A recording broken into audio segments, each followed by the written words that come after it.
Dans les Landes, une charmante abbaye bénédictine au-dessus d'un barrage. Un obstacle qui a failli faire disparaître les saumons dans les années 80.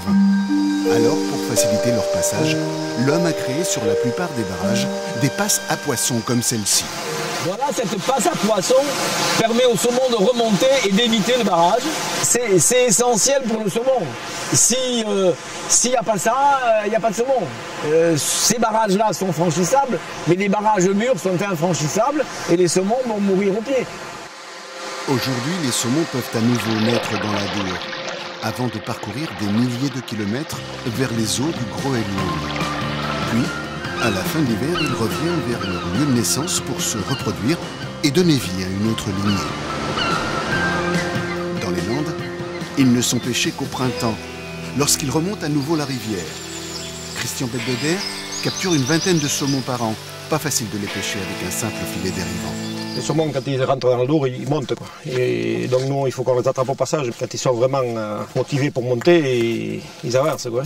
Aujourd'hui, aucun saumon, mais... Une belle carpe, des petits poissons. Et deux trucs de mer qui ne l'intéressent pas vraiment. Comme lui, ils sont une vingtaine de pêcheurs de saumon sur la rivière. Hé, le diable, où est-ce que vous l'avez attrapé celui-là? À la Dour. Ce pêcheur, plus chanceux, vient vendre sa prise à Jacques Barthoul, le dernier fumeur de saumon de la Dour. Combien il fait? Voyons, on va mettre 5 kg 100. Belle bête. Dans son atelier, les traditions se perpétuent depuis 3 générations. C'est des gestes qu'on a appris dans les années 50 au Danemark. Les caillages, les tétages, le filetage, les scarifications et le salage. Vous voyez, on les met on les met à plat sur le dos pour que ça coule vers les parties les plus épaisses. Chaque geste a une signification. C'est la qualité des produits à la fin. Des méthodes artisanales et ancestrales pendant toute la transformation.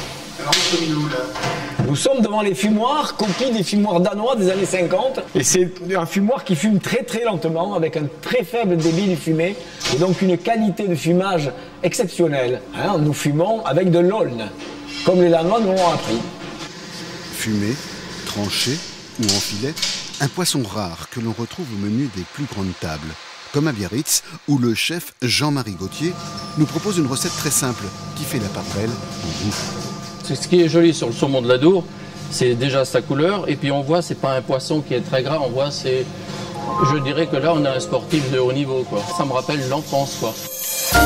Quelques artichauts violets, dorés à l'huile de noisette, une émulsion de crème fraîche citronnée, des tranches de saumon à peine chauffées.